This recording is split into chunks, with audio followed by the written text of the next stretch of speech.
Merdeka! Merdeka! Saya seperti Ibu Megawati ya saudara.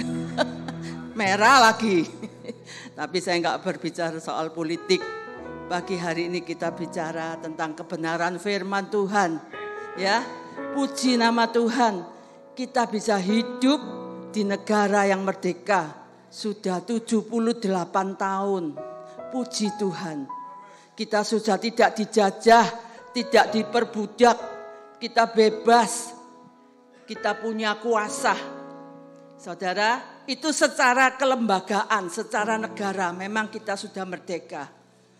Tetapi kalau saya amati akhir-akhir ini secara pribadi-pribadi, banyak kita yang masih dijajah, diperbudak oleh dosa, oleh iblis. Saudara, pagi hari ini saya lihat banyak yang pakai baju merah, putih ya. Putih, lambang suci, kudus. Kita harus belajar, berani belajar hidup kudus. Merah, lambang keberanian. Sebagai anak Tuhan kita harus berani melawan dosa. Berani ya saudara. Mari pagi hari ini judul tema khotbah saya kasih judul mengalahkan kebencian dengan kasih. Kalau kita amati akhir-akhir ini saudara, di media sosial banyak sekali kebencian-kebencian ya. Sering kita dengar ujaran kebencian. Karena kecewa, karena dendam, karena mangkel, timbul kebencian. Yang tidak diselesaikan kecewa, yang tidak diselesaikan timbul kebencian. Kebencian kalau diteruskan, dipelihara, timbul kejahatan. Ya saudara, yang viral akhir-akhir ini ujaran kebencian banyak sekali ya saudara. Tapi anak-anak Tuhan kita jangan menambahi kebencian-kebencian yang ada di dunia ini, tapi kita harus menyebarkan kasih ya. Saudara, kalau berita-berita di media itu kadang-kadang membuat saya itu miris ya. Dengarnya itu ngeri. Sekarang karena ditegur oleh orang tua, benci, enggak seneng, anak bunuh orang tua, ya, anak bunuh ibunya, bapaknya.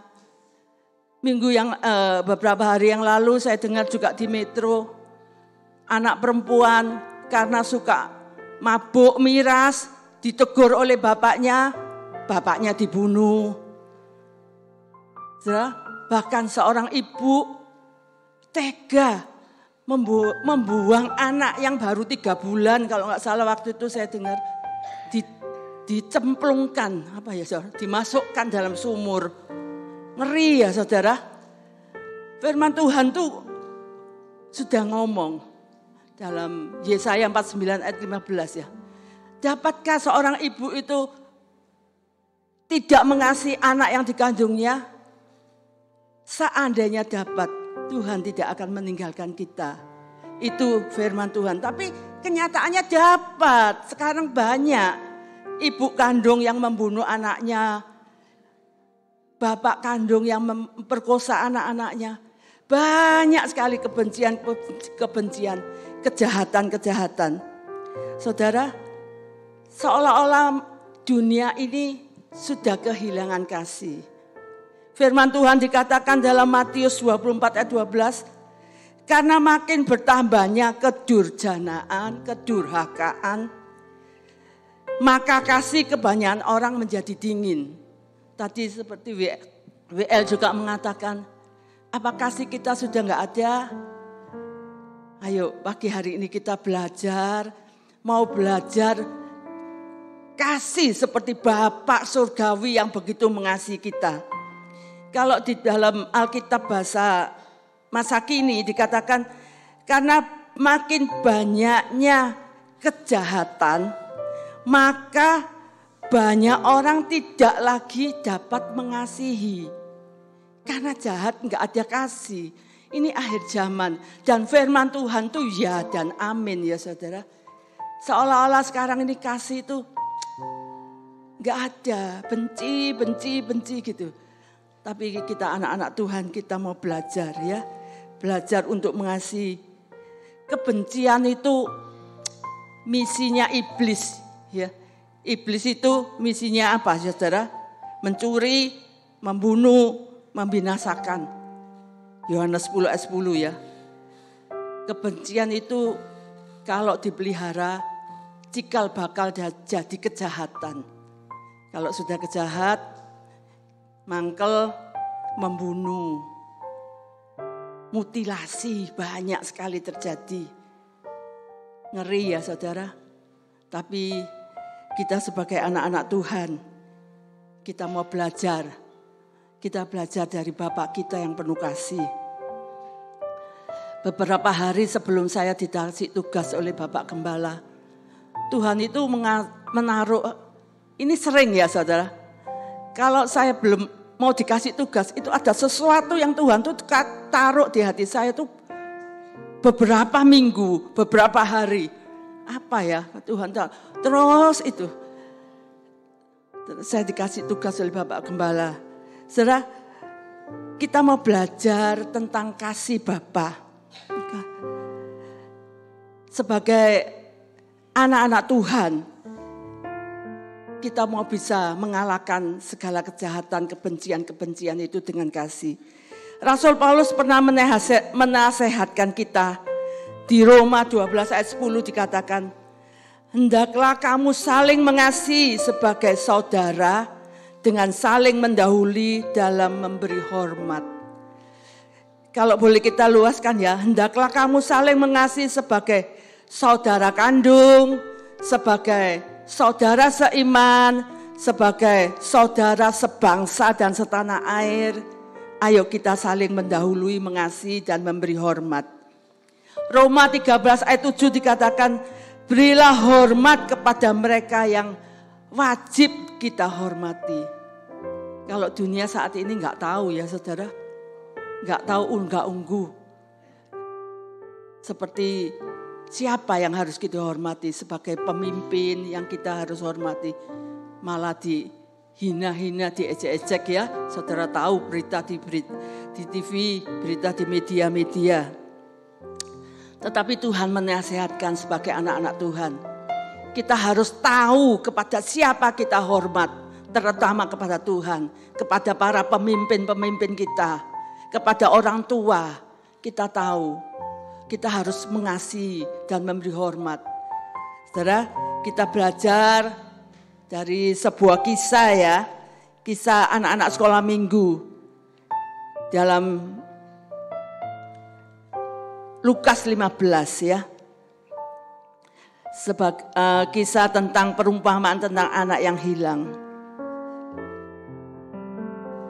Itu menceritakan tentang kasih Bapa.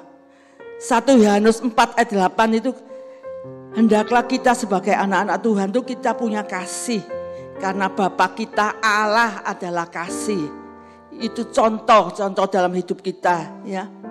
1 Korintus 13 ayat 13 dikatakan iman, pengharapan dan kasih, dan yang paling penting adalah kasih. Kalau kita punya segala sesuatu, kalau kita pintar bisa menguasai berbagai bahasa, bahkan bahasa malaikat, kalau kita tidak punya kasih, seperti gong yang gemerincing ya, gak ada gunanya. Kita belajar dari Lukas 15 tentang anak yang terhilang ayat 11 sampai 32. Tapi nanti ayatnya kita lompat-lompat, kita baca lompat-lompat ya.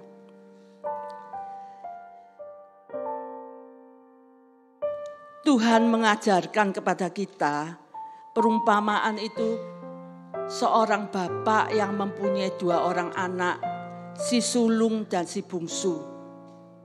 Gambaran dari Bapak itu gambaran dari Bapak surgawi, Bapak Allah Tuhan kita. Dan anak si sulung dan si bungsu itu gambaran dari kita anak-anaknya. Saudara, Tuhan mengajar kita. Kalau Tuhan seringkali Tuhan memberi pelajaran kepada kita itu lewat perumpamaan yang bisa gampang diserap ya. Supaya kita gampang mengerti. Kita belajar. Kita mulai belajar dari si bungsu. 2 anak, 1 rumah. Kalau di dalam perumpamaan itu ya 1 bapak. Tapi mempunyai karakter yang berbeda. Saudara, kalau si bungsu kita belajar mulai dari si bungsu. Karena ayat di sini mulai dari si bungsu. Kita baca ayat 12 ya. Lukas 15 ayat 12. Ini saya baca dari Alkitab bahasa masa kini. Saya senang ya, karena bahasanya lebih gampang dimengerti dan lebih cepat masuk. Senang sekali saya dengan bahasa masa kini. Ayat 12. Yang bungsu berkata kepada bapaknya, "Ayah, berilah kepadaku sekarang ini bagianku dari kekayaan kita." Maka ayahnya memberi kepadanya itu antara kedua anaknya. Jadi kedua anak itu langsung minta warisan. Si bungsu ini menuntut warisan. Padahal secara umum, secara hukum, warisan itu berlaku kalau si pemberi warisan itu sudah meninggal. Ya, ini si bungsu ini agak kurang ajar ya saudara. Bapaknya masih hidup, dia sudah menuntut warisan. Itu haknya bapaknya. Ya kalau dikasihkan warisan. Memang secara hukum pewaris itu adalah keturunan saudara sedaging ya. Tapi si bungsu ini menurut saya agak kurang ajar. Bapaknya belum meninggal sudah menuntut warisan. Dia menuntut warisan kepada bapaknya. Ini juga gambaran dari kita ya saudara. Saya juga seringkali menuntut. Tuhan, katanya Tuhan adil. Katanya Tuhan pemurah. Kalau saya kadang-kadang berdoa kok enggak dijawab-jawab. Nuntut. Mana? Ayo jawaban sekarang doaku, jawab permasalahanku.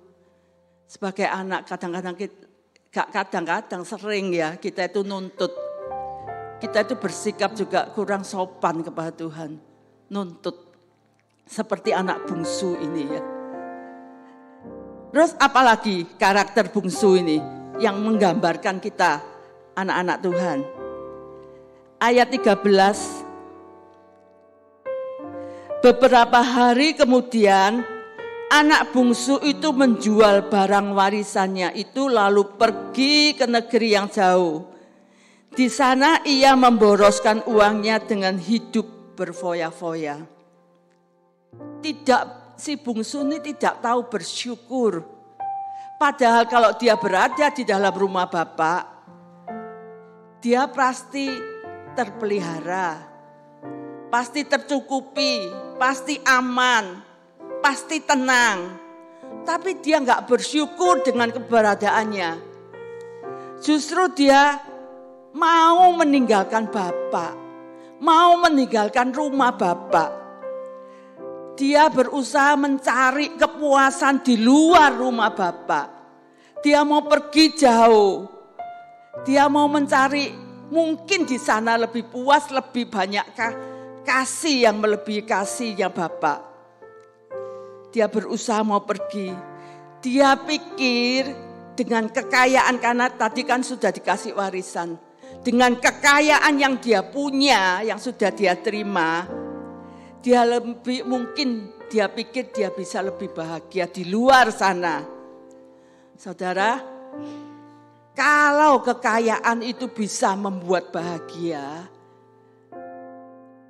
kalau di tahun berapa ya, tahun krisis itu global, tahun 98, 90-an ya, seorang pengusaha terkenal, pengusaha Jerman terkenal,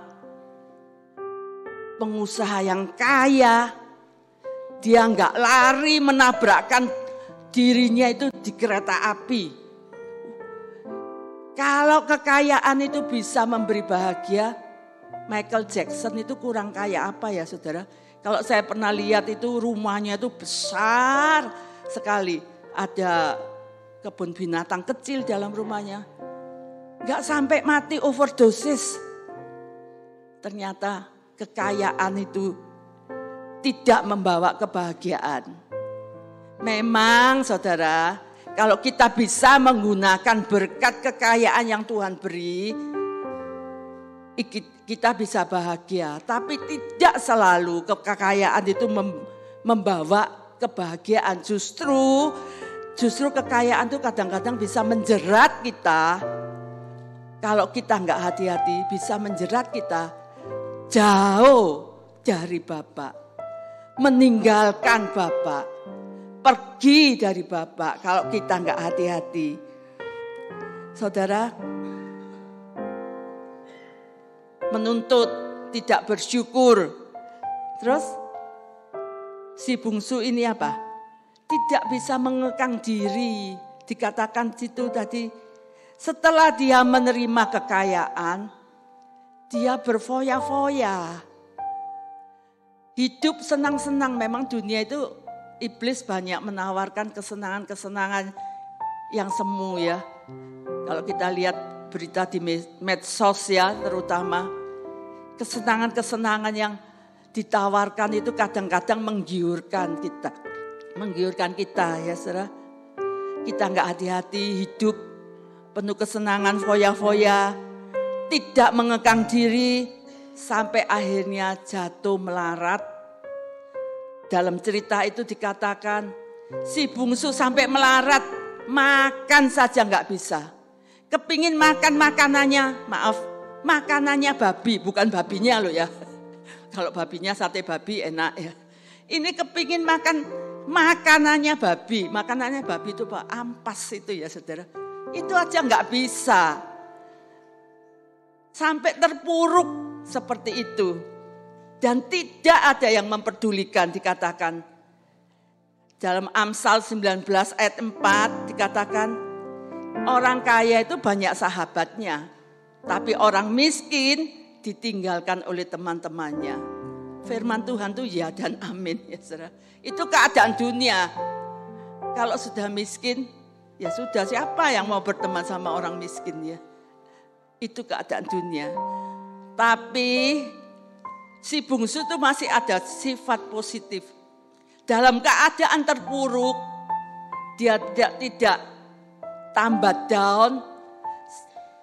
Setelah dia sendiri, enggak ada teman, dia terpuruk. Dia mulai ingat kasihnya bapaknya. Dia mulai ingat selama berada di rumah Bapak. Dia ingat kasihnya Bapak. Dia bisa menyesal ya. Dia bertobat. Di dalam ayat 17 kita baca. Akhirnya ia sadar dan berkata, orang-orang yang bekerja pada ayahku berlimpah-limpah makanannya, dan aku di sini hampir mati kelaparan. Dia mulai ingat, iya, harta yang dia miliki akhirnya habis. Di dalam Alkitab katakan uang itu seperti sayap ya, punya sayap. Kadang-kadang langsung cepat terbang. Enggak ada teman, enggak ada yang peduli. Dia mulai ingat kasihnya Bapa yang begitu mengasihi dia. Tuhan itu memperingatkan kita ya, lewat perumpamaan si bungsu ini, yaitu kekayaan itu bisa menjerat seseorang untuk meninggalkan Tuhan. Justru tempat yang terbaik sesungguhnya adalah dalam rumah Bapa. Dalam artian yang selalu bersekutu dan berhubungan dengan Bapa. Itu tempat yang baik. Sebagai anak-anak Tuhan ya, tempat yang kita paling enak, tempat yang paling saya senang itu kalau pagi hari ya. Begitu kita bangun, oh saya masih bisa bernafas. Saya masih bisa bangun dengan sehat. terus mengucap syukur. Itu tempat yang paling indah yang saya rasakan secara pribadi ya. Saya duduk, saya bersekutu. Thank you God. Terima kasih saya masih bernafas. Terima kasih Tuhan masih memberi kesempatan bisa menikmati sehari lagi hidup yang akan saya jalani. Karena hidup ini nggak tahu ya saudara, hari demi hari. Seperti ya kalau sudah waktunya, kita nggak tahu kapan.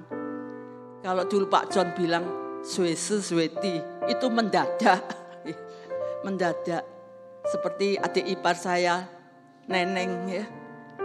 Malamnya masih WA sama saya. Masih WA ngomong tentang ibadah perempuan waktu itu karena dia nggak datang karena batuk. Malam itu jam 7 malam, jam 8 malam, jam 11 malam saya dikabari Neneng dipanggil Tuhan. Oh, secara manusia itu kok cepet sih Tuhan gitu ya, kok gelo. Tapi waktu Tuhan kita nggak tahu, masing-masing kita nggak tahu. Suwesi suweti, mendadak, kapan saja Tuhan mau. Ayo balik, ya sudah balik tanpa sakit. Neneng cuma batuk aja, ya sudah kembali. Walaupun ya saudara, dan kita tahu sebagai anak Tuhan, kita kemana perginya setelah dipanggil Tuhan, kita tahu dengan pasti. Itu yang menjadi ucapan syukur kita sebagai anak-anak Tuhan. Tapi secara daging, kita tetap gelo ya, gelo. Biasa ketemu, biasa guyon, biasa omong-omong. Sekarang nggak ada. Kadang-kadang saya sampai lupa. Biasanya kalau siang itu suami yang kerja, anak-anaknya kerja, saya sering telepon, Neng ngapain Neng gitu. Masak nyuci gitu. Tapi sekarang nggak bisa. Tapi puji Tuhan saya tahu Neneng sudah senang di situ ya di surga. Saudara, kalau Tuhan memperingatkan lewat si bungsu, jangan jauh dari Tuhan. Jangan meninggalkan Tuhan. Kalau jauh dari Tuhan apa? Tidak ada jaminan. Kayak si bungsu enggak. Dia pikir dengan uangnya dia bisa menjamin hidupnya. Tidak bisa. Tidak ada perlindungan. Tidak ada pemeliharaan. Dan tidak ada ketenangan. Jangan jauh dari Bapa. Jangan jauh dari Tuhan. Saudara, itu pelajaran kita yang bisa kita pelajari. Sekarang kita lihat anak yang kedua, si sulung. Kita baca ayat 28. Anak yang sulung itu marah sekali sehingga ia tidak mau masuk ke rumah, lalu ayahnya keluar dan membujuk dia masuk. Saudara, si sulung ini memang tidak meninggalkan rumah bapak. Dia selalu dekat sama bapak. Dia rajin mengerjakan pekerjaan bapak. Tapi aneh ya, dia tahu kalau adiknya hilang. Dan saya rasa walaupun nggak diceritakan di situ, hilangnya bukan cuma sehari 2 hari saya rasa ya saudara. Tapi tahu kalau adiknya balik malah marah karena iri, menganggap bapaknya ini pilih kasih. Kalau saudara baca seluruh cerita itu ya pasti banyak yang kita sudah tahu ceritanya. Menganggap bapak ini pilih kasih. Saudara, kok seolah-olah adiknya yang lebih dikasihi daripada bapaknya. Dia iri. Dia marah. Karena apa saudara? Si sulung ini kalau saya pelajari, dia tidak menempatkan dirinya sebagai anak. Dia nggak punya hati anak. Dia dekat sama bapak, dia ada di rumah bapak, tapi dia nggak mendekatkan diri sebagai anak. Justru orientasinya dia adalah seperti orang upahan. Jadi orientasinya itu seperti adalah upah.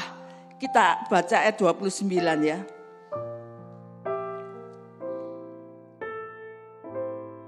Tetapi ia berkata, bertahun-tahun lamanya aku bekerja mati-matian untuk ayah. Tidak pernah aku membantah perintah ayah. Dan apakah yang ayah berikan kepadaku? Seekor kambing pun belum pernah ayah berikan untuk aku berpesta dengan kawan-kawanku. Orientasinya dia itu upah, dia itu sudah bekerja mati-matian, sudah taat, sudah dekat sama ayah, nggak pergi, seolah-olah dia itu anak yang baik, anak yang taat. Tapi malah dia itu menempatkan dirinya bukan anak ya. Dia marah karena adiknya yang sudah memboroskan uang ayahnya kembali. Malah diberi pesta, dibuatkan pesta. Seolah-olah Tuhan itu pilih kasih. Seringkali sifat itu juga pada kita ya. Tuhan, aku ini sudah rajin ke gereja. Aku ini sudah melayani. Aku sudah bangun pagi untuk berdoa. Kita itu iri. Itu kok ke gerejanya bolong-bolong, nggak taat, kadang-kadang masih berbuat hal-hal yang aneh. Kok hidupnya lebih enak? Iri itu juga seringkali ada pada diri kita ya. Aku nih loh sudah sungguh-sungguh, sudah melayani Tuhan, tapi mana? Kok Tuhan tidak pernah berkati aku? Seekor kambing pun tidak pernah. Adiknya yang sudah foya-foya, yang boros, yang kurang ajar itu dikasih anak lembu yang gemuk, pesta. Iri. Saudara, seringkali anak Tuhan kita juga iri ya. Iri sama yang orang-orang yang kita lihat. Mereka kok rasanya lebih enak hidupnya. Kita kok seolah-olah Tuhan membiarkan. Tapi enggak ya saudara, Tuhan itu mengasihi kita. Si kakak, si sulung ini tidak mengasihi adiknya. Tidak mengasihi sesama. Terlalu memikirkan diri sendiri. Lewat perumpamaan ini Tuhan mengajarkan kita. Ayo kita mengasihi sesama kita. Ayo kita peduli dengan orang-orang di sekitar kita. Apalagi itu saudara kita, saudara seiman, saudara sebangsa. Kita nggak boleh memikirkan diri sendiri. Saudara, itu karakter dua anak. Anak sulung, anak bungsu. Sekarang ada satu pribadi lagi dalam rumah itu. Adalah bapak. Karakter bapak. Saudara, kalau saya baca ya, karakter bapak dalam cerita perumpamaan ini bikin saya itu terharu. Kita baca ayat 20 ya.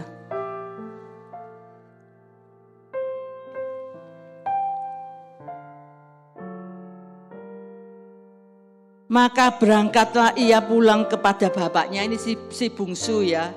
Setelah dia insyaf, dia sadar pulang. Masih jauh dari rumah, ia sudah dilihat oleh ayahnya. Dengan sangat terharu, ayahnya lari menemuinya, lalu memeluk dan menciumnya. Inisiatif itu dari bapak ya, dari jauh. Berarti bapak ini senantiasa menunggu si bungsu ini pulang. Ya, bapak ini mungkin sudah feeling, ini pasti balik. Kasihnya yang memanggil si bungsu itu balik ya. Dari jauh bapak ini sudah lihat. Bukan si bungsu yang lari, yang mungkin karena takut ya, karena berbuat salah. Tapi si bapak ini yang lari kepada si bungsu itu. Memeluk, mencium. Karakter kasihnya bapak. Itu juga buat saudara dan saya. Kadang-kadang kita itu secara fisik tidak jauh. Tapi kadang-kadang hati itu jauh Ya, saya juga mengakui. Secara fisik datang ke gereja, secara fisik baca, tapi hati kadang-kadang itu agak jauh ya, enggak deket gitu. Kadang-kadang deket, merasa Bapak itu memeluk kita. Tapi sebetulnya setiap hari Tuhan itu menunggu kita loh. Tuhan itu mau memeluk kita, memperhatikan kita. Saudara, itu karakter Bapak. Terus ayat 22. Tetapi ayahnya memanggil pelayan-pelayannya dan berkata, cepat ambillah pakaian yang paling bagus dan pakaikanlah kepadanya, kenakanlah cincin pada jarinya dan sepatu pada kakinya. Anak bungsu ini kan sudah dewasa. Tapi lihat perlakuan Bapak ini. Ayo, kenakan, pakaikanlah. Lu kan bisa pakai sendiri toh ya saudara. Ini loh, kasih baju. Ini loh, saya itu sampai terharu. Tuhan sampai sebegitunya ya. Dia kan sudah dewasa, tapi bapaknya bilang, kenakanlah, pakaikanlah. Kayak anak kecil yang baru umur 2 tahun, 1 tahun yang belum bisa pakai sendiri. Itu loh kasihnya Bapak. Pakaikanlah bajunya, sudah dewasa, bisa pakai sendiri, tapi kasih Bapak itu untuk kita anak-anaknya itu sebegitu ya saudara. Pakaikanlah, kenakanlah baju yang paling bagus. Padahal anak ini sudah kurang ajar ya, sudah menyakiti hati Bapak, tapi kasih Bapak itu luar biasa. Ayat 23 dikatakan, sesudah itu ambillah anak sapi yang gemuk dan sembelilah, kita akan makan dan bersukaria. Si bungsu ini pulang enggak dimarahi, enggak diomeli, malah dipeluk, dicium, malah dibuatkan pesta. Malah Bapak ini bersukaria, bersukacita, seneng. Ya saudara, itu lokasi Bapak terhadap si bungsu. Terhadap yang si sulung, ayat 28. Anak yang sulung itu marah sekali sehingga ia tidak mau masuk ke rumah. Lalu ayahnya keluar dan membujuk dia masuk. Bapak ini juga yang berperan ya terhadap si sulung. Yang iri, yang enggak ada kasih terhadap saudaranya. Bapak ini membujuk. Dan menjawab dengan lembut. Ayat 31. Anakku, jawab ayahnya, engkau selalu ada di sini dengan aku. Semua yang kumiliki adalah milikmu juga.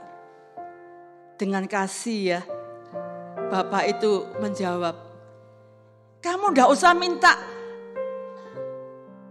Dia katakan seekor kambing aja enggak pernah. Enggak usah minta, minta lembu. Seandainya si sulung ini minta lembu 2, 3, pasti Bapak ini kasih.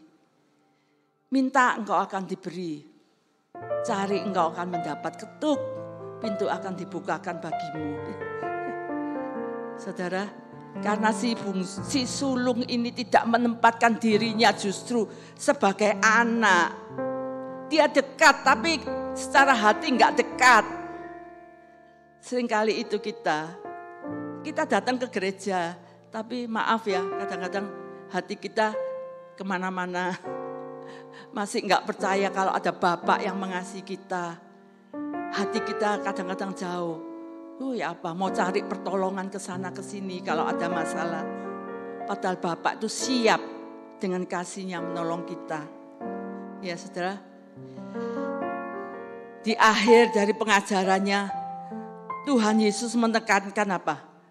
Bahwa tujuannya datang ke dunia ini adalah mengasihi dan mencari orang-orang yang terhilang.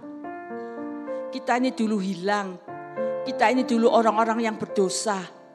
Tapi karena kasih Tuhan, Tuhan datang mau datang ke dunia untuk kita, turun dari surga ke dunia untuk kita, untuk mengasihi kita anak-anaknya. Kita baca ayat 32 ya. Tetapi kita harus berpesta dan bergembira, sebab adikmu itu sudah mati, tetapi sekarang hidup lagi. Ia sudah hilang, tetapi sekarang telah ditemukan kembali. Saudara, Tuhan mengajarkan kepada kita, menekankan supaya kita itu saling mengasihi. Mengajarkan kepada anak si sulung ini juga, harus mengasihi adiknya, si bungsu. Kita harus mengasihi orang-orang sesama kita.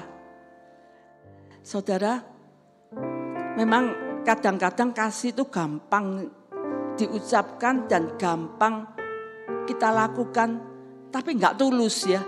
Kadang-kadang itu, oh ya, secara luar ya. Tapi Tuhan tuh mengajarkan kita harus mengasihi secara tulus. Seperti Bapak itu tulus mengasihi kita walaupun kita kadang kurang ajar. Walaupun kita kadang itu membantah, mengekang, tidak mengekang diri kita, ngelawan. Tapi Tuhan itu mengasihi kita dengan tulus. Kita mau belajar seperti Bapak dan kita minta supaya kasih Bapak itu bisa masuk dalam hidup kita. Dan kita bisa menyebarkan kasih itu kepada dunia ini. Dengan caranya apa? Harus hidup dekat dengan Tuhan. Dalam artian kita terus intim sama Tuhan. Selalu hidup dalam kasih karunia Tuhan. Kita selalu tiap hari, coba kita tuh sebelum melakukan apa-apa kita tuh mengucap syukur dan merenungkan kasih Tuhan yang begitu besar dalam hidup kita. Kalau kita masih ada sampai saat ini dan kita sehat sampai saat ini, kita masih bisa bernafas. Ini adalah kasih karunia Tuhan yang Tuhan berikan kepada kita. Dan harus mau hidup dipimpin oleh Roh Kudus.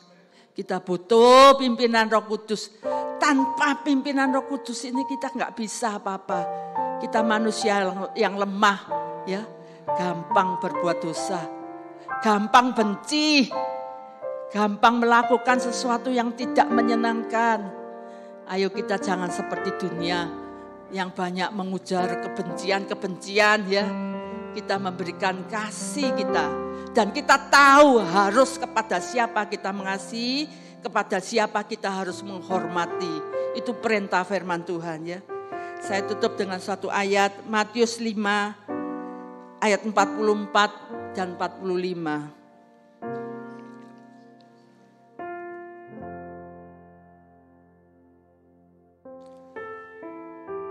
Itu ya, sudah ada di Alkitab bersama kita.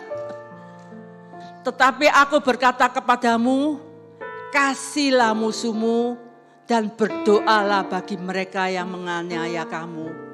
Ayat 45. Karena dengan demikian kamu menjadi anak-anak Bapakmu yang di surga, yang menerbitkan matahari bagi orang yang jahat dan orang yang baik, dan menurunkan hujan bagi orang yang benar dan orang yang tidak benar.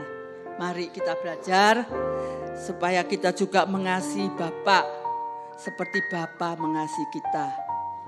Saya enggak memperpanjang firman Tuhan. Firman Tuhan sampai di sini kita pujikan pujian yang tadi. Aku percaya janjimu ya dan amin.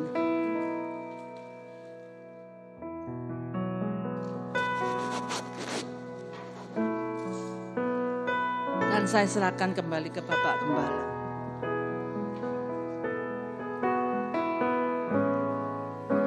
Kasih-Mu setia di dalam hidupku. Aku percaya anugerah-Mu besar, lebih dari semua yang dapat ku minta. Aku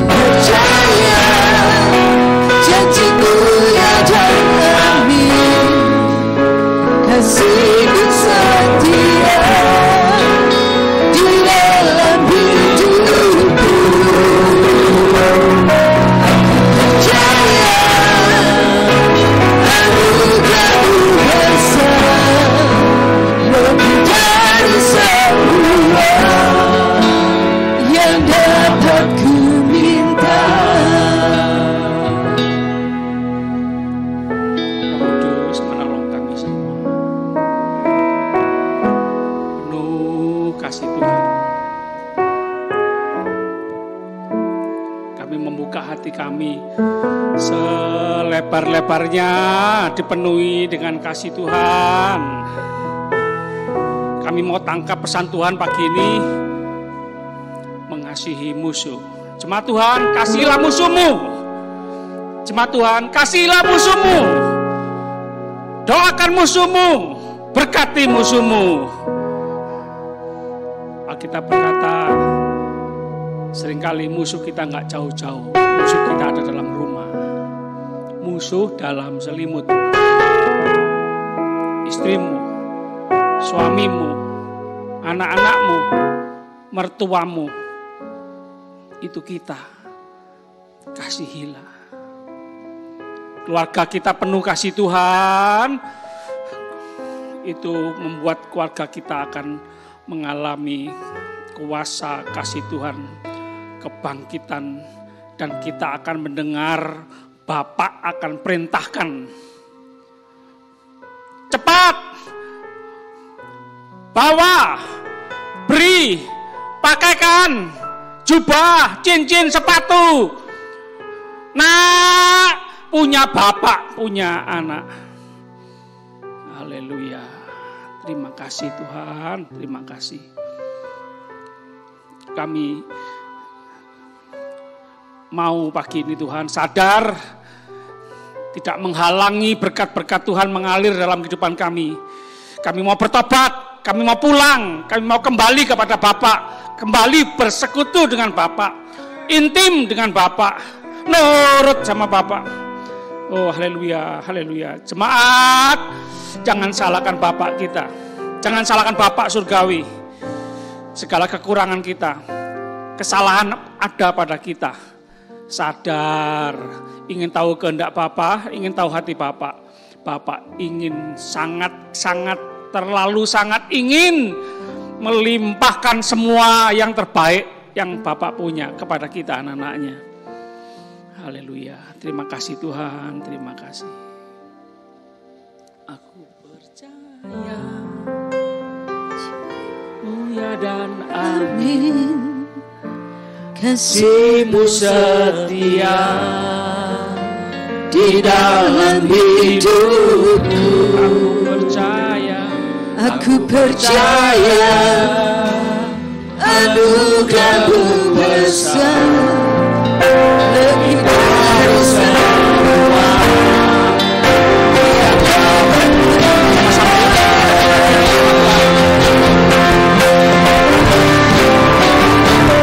aku percaya janji-Mu dalam hidup. Kasih-Mu setia di dalam hidupku.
menguatkan kami, menghibur kami, melimpahkan semua yang terbaik, damai serta sukacita. Haleluya. Haleluya. Kasih Tuhan memampukan kami untuk berdiri teguh, berlari pada tujuan panggilan surgawi yang Tuhan tetapkan untuk kami. Terima kasih Tuhan, terima kasih. Terima kasih, semangat dari Tuhan ada pada kami. Menghadapi yang sulit. Kami tahu bersama Tuhan kami kuat, kami bisa, kami akan mengalami keberhasilan yang kilang gemilang. Semua untuk hormat kemuliaan nama Tuhan. Sorak-sorai itu Tuhan. Nama Tuhan Yesus dipermuliakan melalui kehidupan kami Tuhan. Terima kasih. Kami sama-sama angkat tangan dalam hadirat Tuhan. Terus yakin, percaya, menikmati semua yang terbaik dari Tuhan. Perlindungan penyertaan Tuhan yang sempurna, anugerah kasih karunia Tuhan melimpah seumur hidup kami. Oh, haleluya. Kami berdoa, percaya, bersyukur demi nama Bapa, Putra, Roh Kudus, Allah yang esa, yang kami kenal dalam nama Tuhan Yesus Kristus, Tuhan dan Juru Selamat kami yang hidup, yang punya kuasa surga dan bumi, yang menjawab doa kami lebih banyak, lebih sempurna. Terima kasih Tuhan, terima kasih. Indonesia penuh kemuliaan Tuhan. Indonesia dibanjiri dengan kasih Tuhan. Kasih Tuhan melanda Indonesia. Terima kasih Tuhan, terima kasih. Dalam nama Tuhan Yesus Kristus kami berdoa. Semua yang percaya sama-sama katakan amin. Tuhan memberkati.